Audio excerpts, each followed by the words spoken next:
going here. So Sharon, you if you can see the screen, I'm gonna put the script up here, and if you could just read that script for the record. Okay. I'm calling the Aberdeen Architectural Conservation District Commission public hearing to order at 4:25 p.m. Thursday, September 11. Commissioners present are Ed Bradenberg, Helen Pillsbury, and Sharon Cayley. Today, the Commission will be holding a public hearing to review applications in accordance with the Commonwealth of Massachusetts Executive Order suspending certain provisions of the open meeting law. We are conducting this meeting online.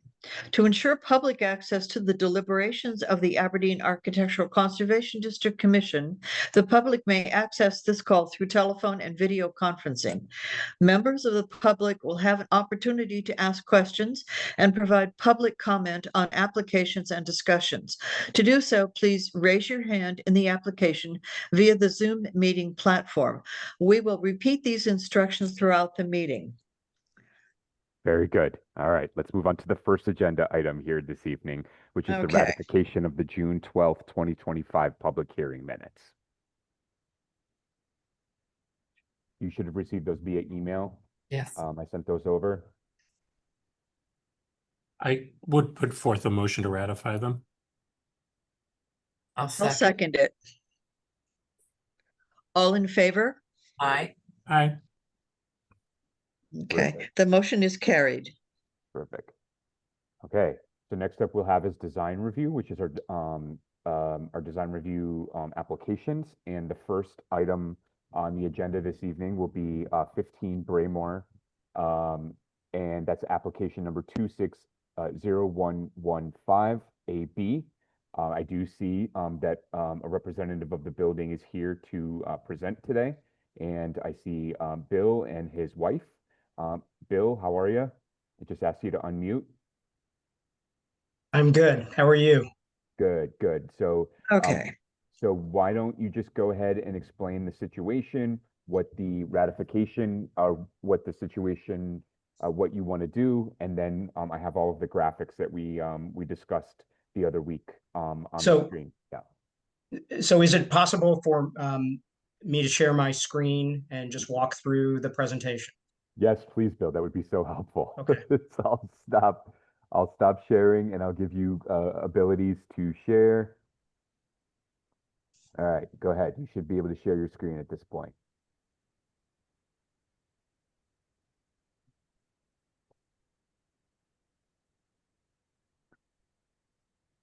Okay, can folks see the 15 Braemore slide? Not yet, no. Okay. Oh, no. I'm going to make you a co-host just so you have that ability, Bill.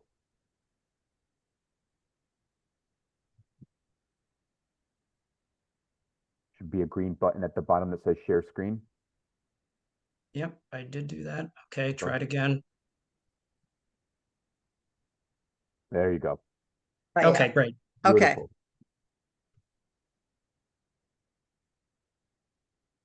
Okay, so our application seeks to replace a fence that existed for many years on our property with a new fence in the same location, of the same type and the same dimensions.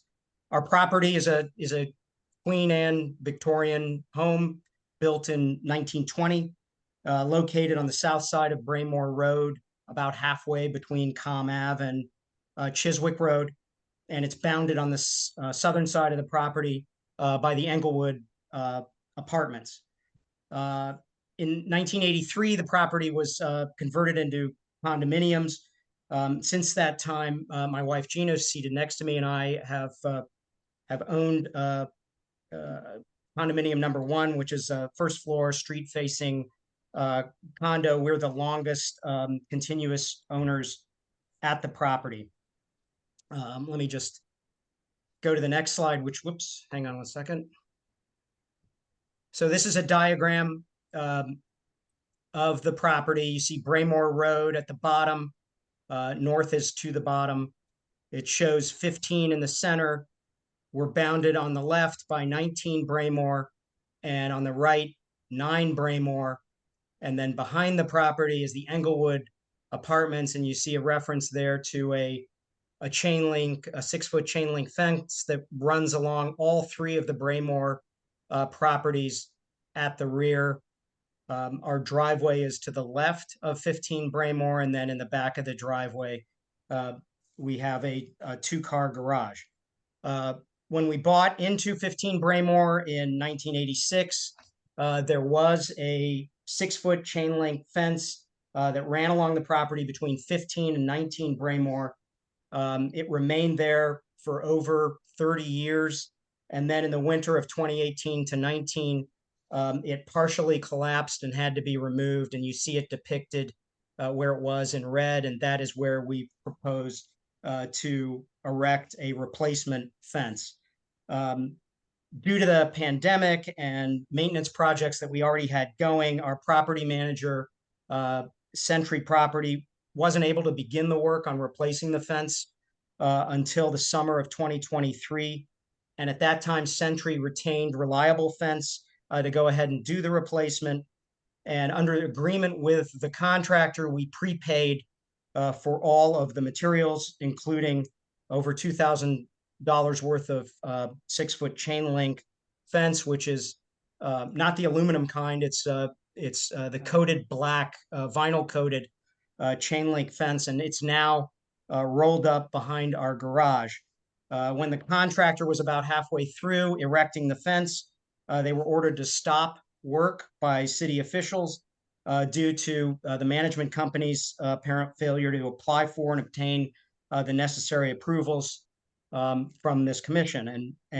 So the work stopped, and we apologize on behalf of our owners, and the management company apologize for not having gone through the correct procedures, but we are committed to doing so now and to making sure that that we do so on any future projects that we have that require commission review. What you see in the next slide is looking from 15 Braemore over to 19 Braemore. So we're looking across the boundary between the 2 properties and the location of both the old fence and the new proposed fence, running from the first tree all the way to the left and then to the end of the property I'll show in the next slide. Since the fence came down in 2018 or 19, we've had issues with folks routinely trespassing. I don't know if you can see the arrow that's circling this door in the picture, but that's the back door to the property.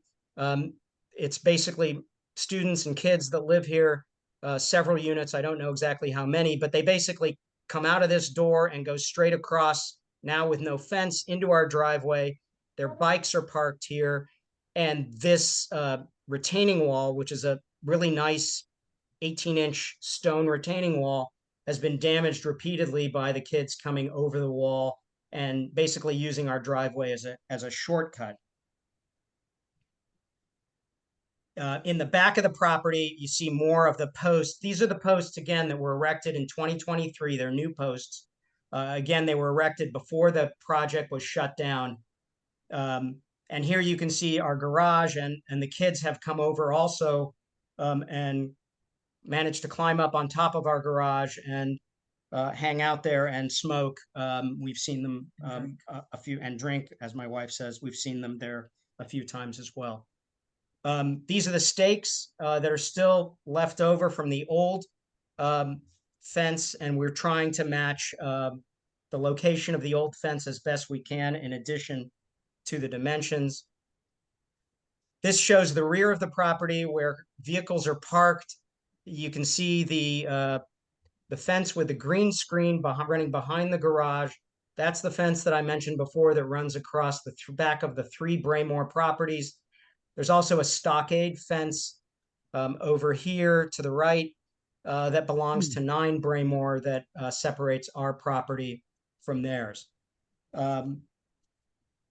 In going over our application with Mr. Armata, he suggested a couple of enhancements to our application, which we have accepted. The first being the addition of a commercial grade green screen that would go over the black chain link fence. We think it's a great suggestion. It would make it more attractive, especially, you know, with the trees on our property and plantings around it. This is just a sample at BC. This is near the entrance on Beacon Street.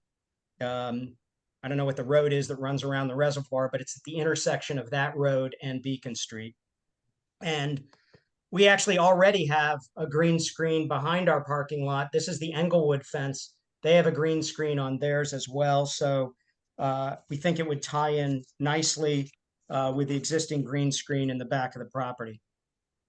The second suggestion that Nick had for us that we agree to is, rather than having the fence run all the way to the tree on the left, to end the fence at the tree on the right, and then instead of having a fence in between the two trees, have some plantings that would, you know, be thick enough to deter any trespassing from 19 Braemore over onto our driveway, but we think it would be attractive along the driveway and worth the added expense of having some landscaping there. So we're essentially modifying our application to add those two revisions.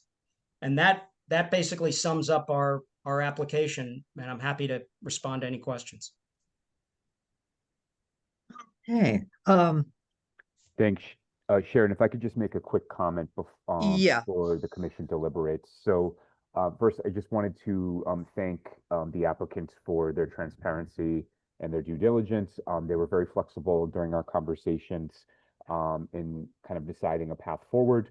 I'll also point out that the guidelines in regards to chain link fence, while it's not preferred, the guidelines state as follows.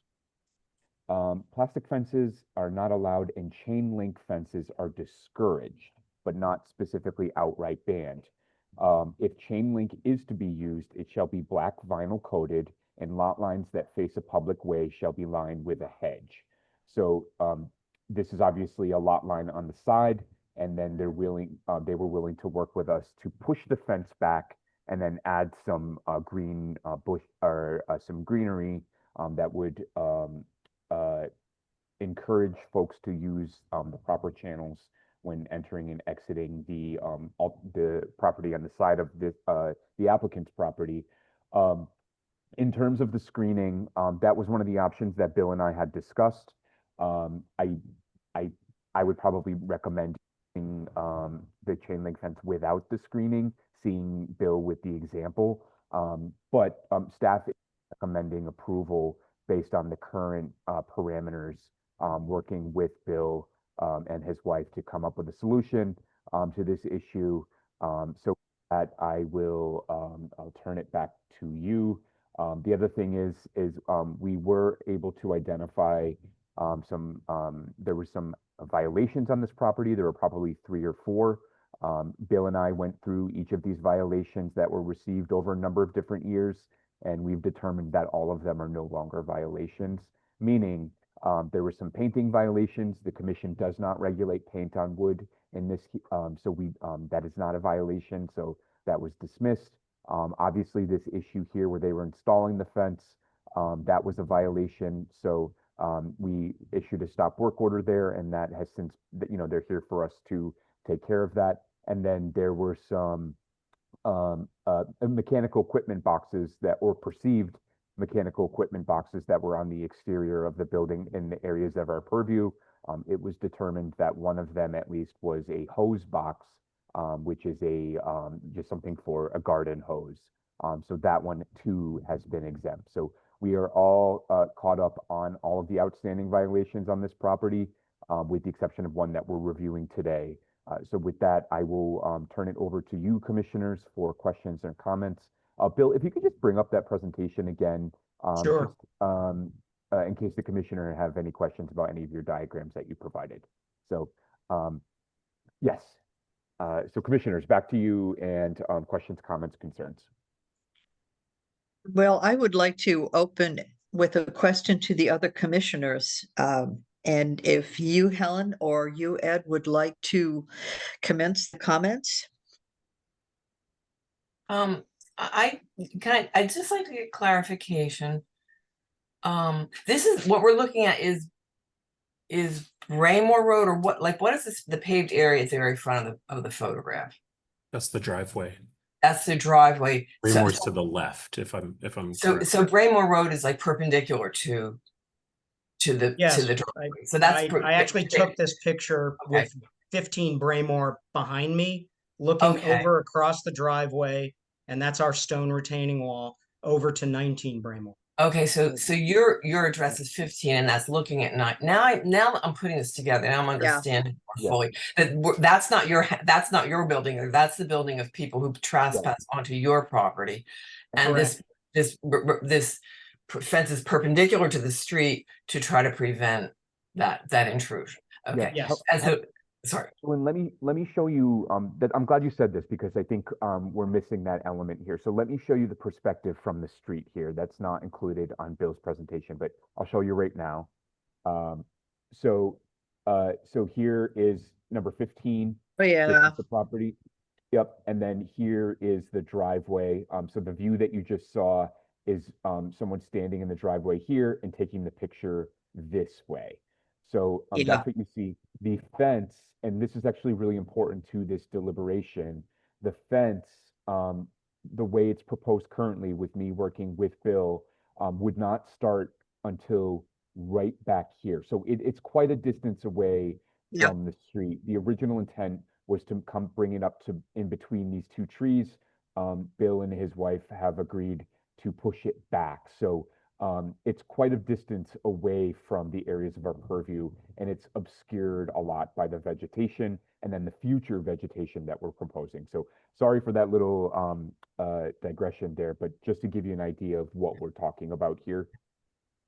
That's helpful. Thank you. Sure. So yeah, that's very helpful. So we would be looking at in the area that's circled in red, we would be looking at shrubbery or plant growth to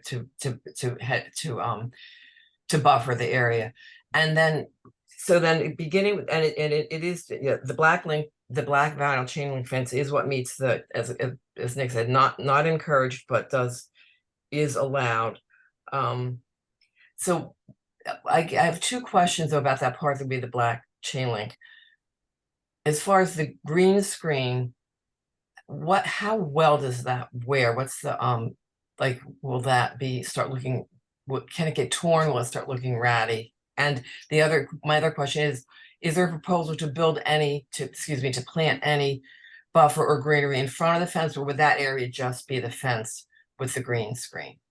Let me take your second question first. There is no proposal to add any landscaping in front of the fence at this time.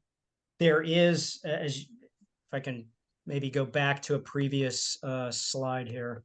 1 second.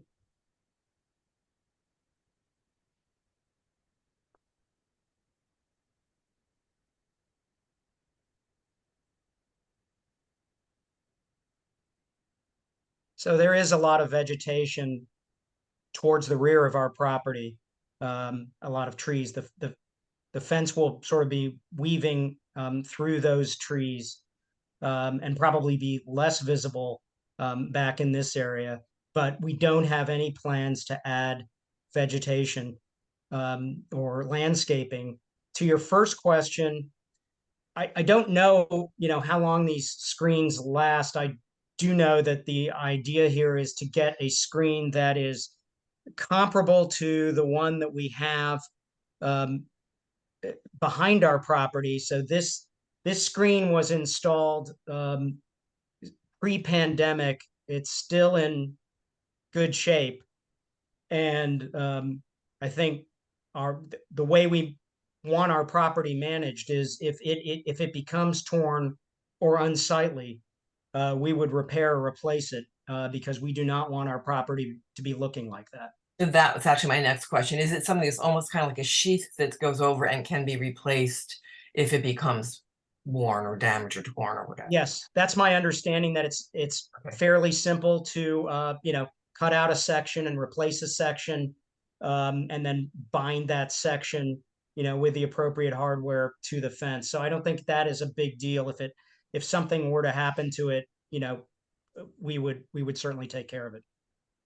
My next question is really in a way to the other commissioners, because what the guidelines say is, that if a chain link is to be used, it should be black vinyl coated, which that we have, and the lot lines that face a public way shall be lined with a hedge. This is not actually facing a public way.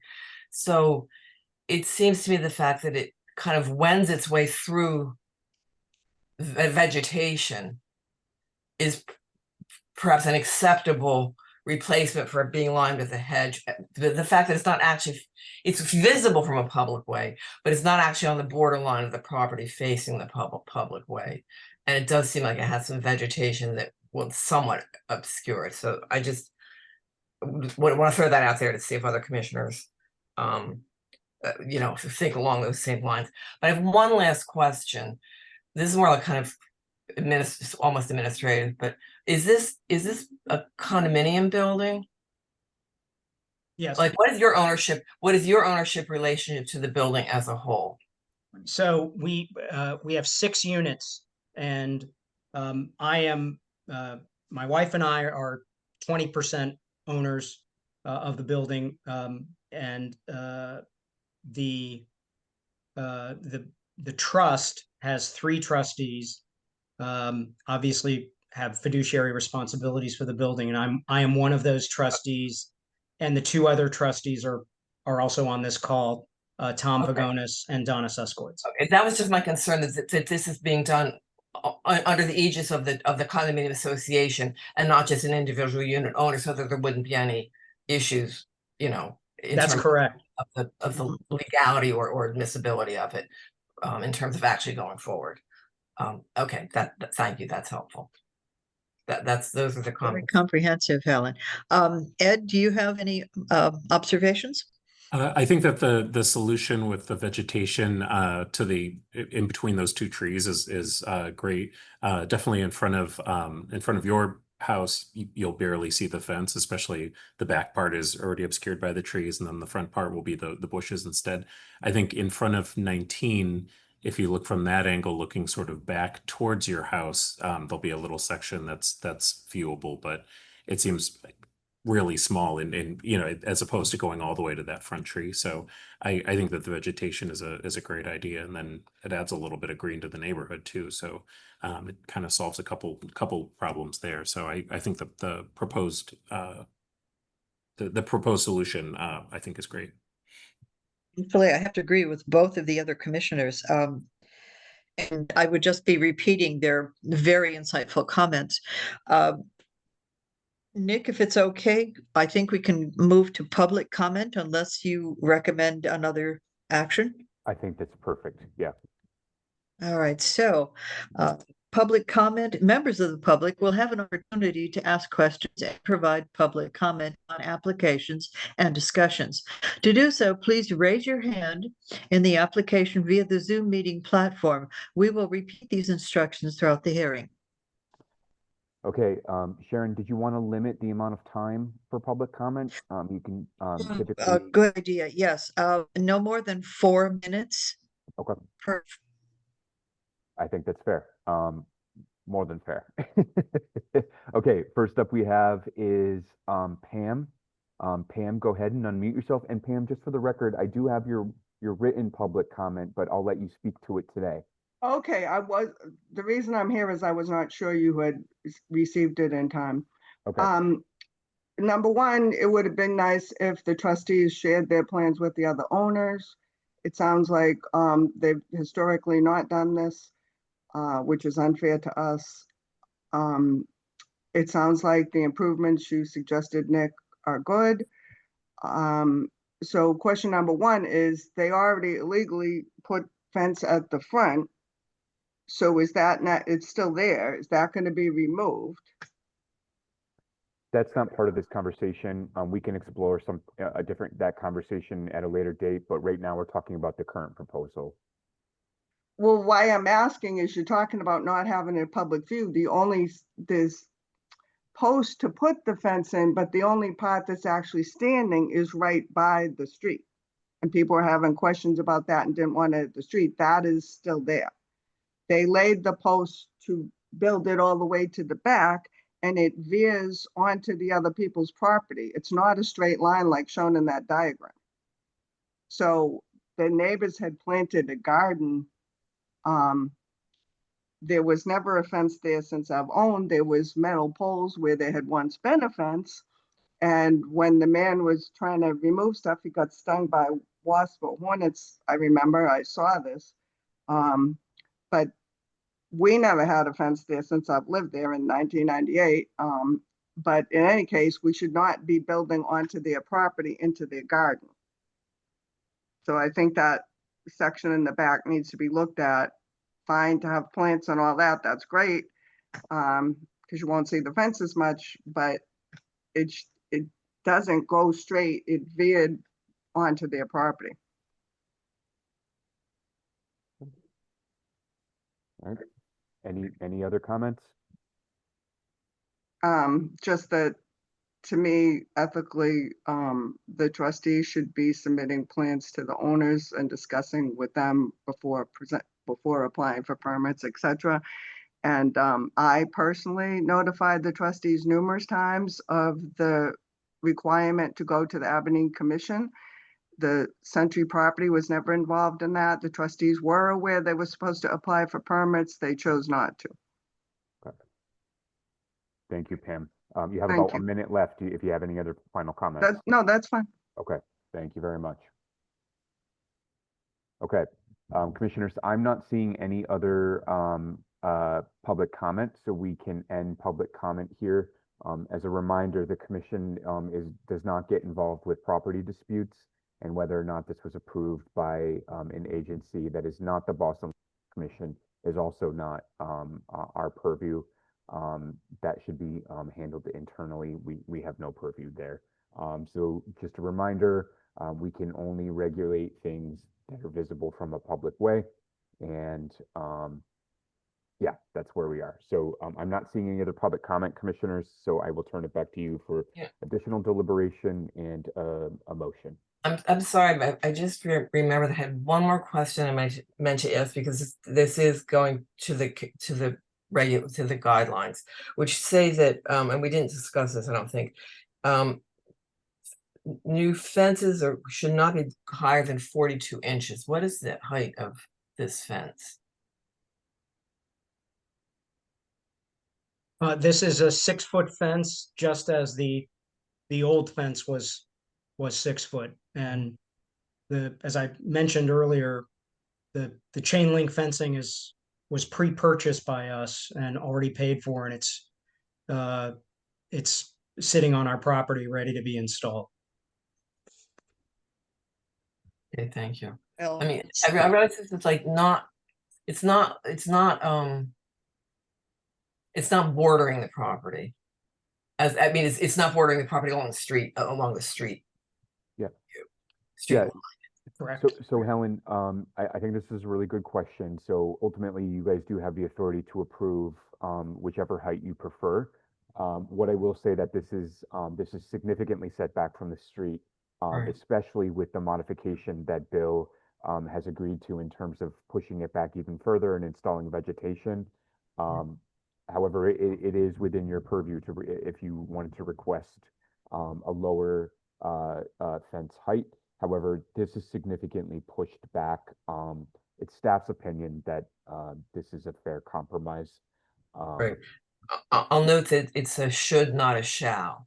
There you go. Difference. So yeah, the fact that it's not directly abutting the street, I think. Yeah. That was a good catch, though, 'cause it's a This 30 really inch. is a safety issue. This is not just in terms of the purpose of the fence, it's not just an aesthetic issue, it's a Yeah. yeah. safety issue. Yeah, I think property. we could or should be more critical if this were closer to the street and it was in the front. In this instance, this does seem appropriate in my opinion. Okay, I just had wanted to check about that, and Okay. Glad you caught that. So Nick, are we ready to entertain a motion? That is your decision, Sharon.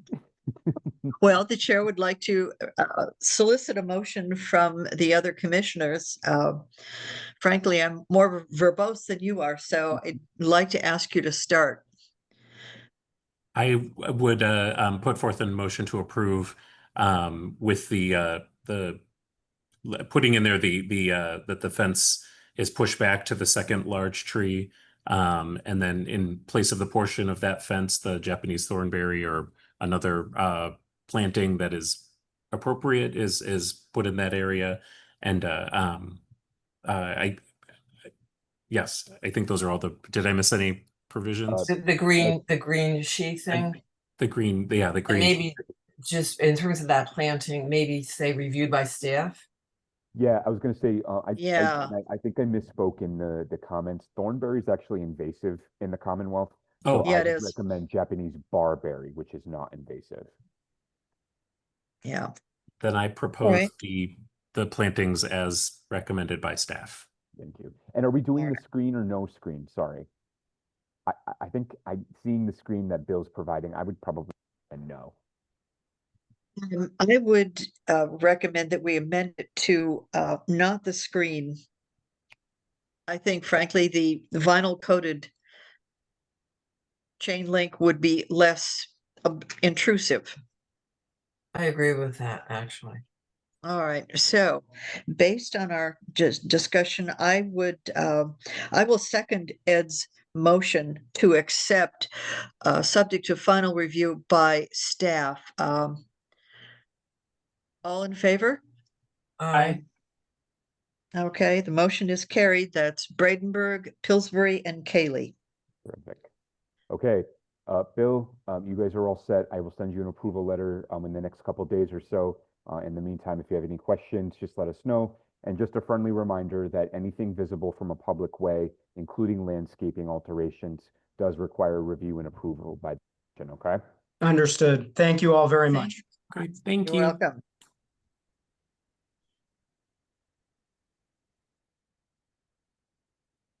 Okay, we are on to administrative review.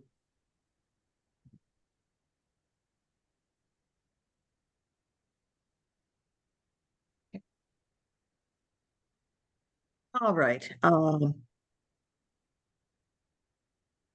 Next item on the agenda, application 260030. I'm sorry, I jumped ahead. 2601115 AB, 1940 Commonwealth Avenue, cut and point masonry work using type N mortar.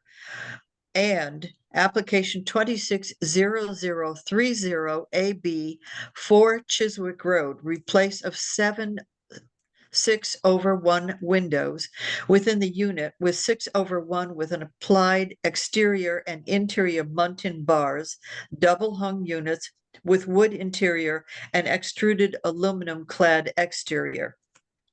I just want to make one comment because I'm like a copy editor, Monkey. I think that maybe the 1940 COMMAT has the wrong application number because it's the I same. wonted about that number. too. It's the same application number as the BRAEMORE Road. So just it's probably You are correct. It's 26.0151 AB. My mistake. Thank you for just to catching have that for the record. Yep. Thank you, Helen. That caught me up at first, but I decided to plunge ahead. Yeah, you know, I never let anything go. Thank Well, you, it's- Helen. Yeah, I'm sorry, again, it's 0105.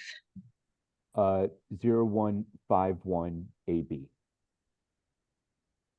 0151 AB. Okay.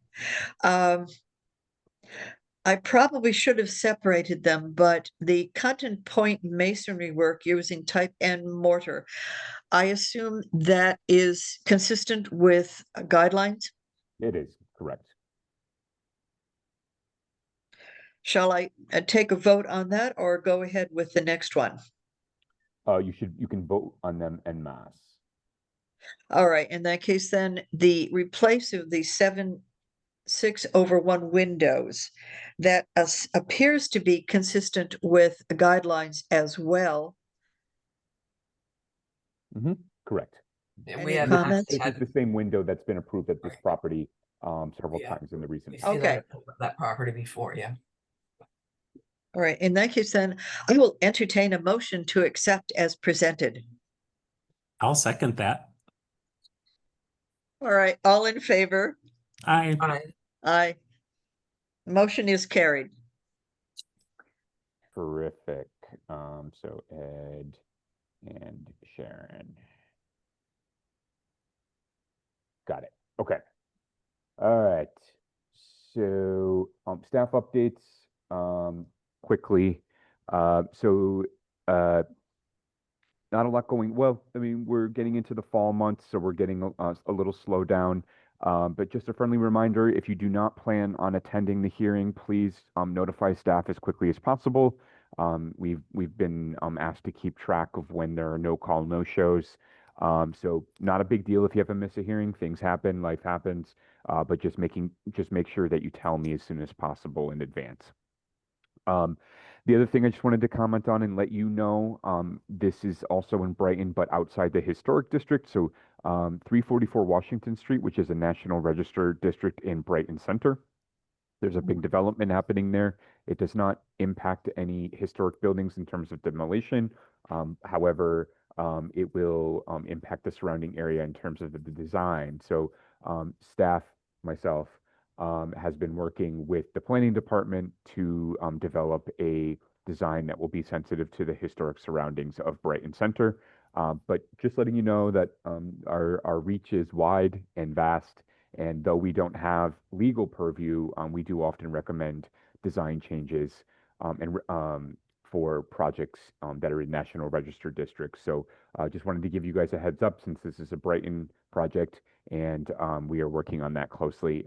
We're confident that this will be a lovely project once built. Currently a single story lot? Dunkin' Donuts. Yeah. Oh, is where the Dunkin' Donuts is now? yeah. Okay. Yep. And what is proposed? Yeah, I read your letter about that, and Oh, you did? yes, and I thought it was wonderfully comprehensive because I've seen the sample and it's huge. Yeah. It's way out of proportion to everything around it. Yeah. In fact, I think I was one of the people who wrote. But yes, yeah. Yeah. Well, I'm glad you saw that. That makes me happy. It's currently, I think, 6 stories, and we're just asking for some setback on the upper levels to align with the buildings across the street, the brick buildings across the street. We also Yes. asked for, and you saw, Sharon, we also asked for a change in brick color because that kind of washed out gray, it's just great for this area. It So- looks awfully Soviet era institutional. It does, doesn't it? Yeah. So. Oh, God. So that is one of the things that we're working on. And then last but not least, our newest landmark is the Anna Harris Smith House, which is over in Dorchester. Anna Harris Smith was the founder of the Animal Rescue League. That's a beautiful clapboard house that's situated in Dorchester. And it's really interesting because you can tell by the positioning on the street that this property existed before the street did. So it's a really interesting property. If you get a chance, go on our website. The study report is available to read, and that is now a permanently protected landmark. Excellent. Yes, so much more to come, but that's our newest landmark there. So All right, and before we turn our meeting, let me apologize for the technical issues I inflicted okay. you all with. I hadn't realized that my new computer hadn't also downloaded the most recent version of Zoom, and I will address that when Nick has a little more time. yes, happy to troubleshoot with you. Just give me a buzz and we'll arrange a time to figure that out. And no worries, it happens all the time. So Oh, well, I'd rather not spend 20 minutes. Everybody's time is limited, but all right, in that case, then, motion to adjourn. motion to adjourn, all in favor? Hi. Do we need to second it? I'll Yeah. second it. Oh, Okay, thank you, Ed. Yes, second it. Okay, and motion is carried. The meeting is concluded. Thank you all for your patience very much. Thank you, Okay, everyone. thank you all. All right, have a great Bye-bye. night. Bye-bye. Bye.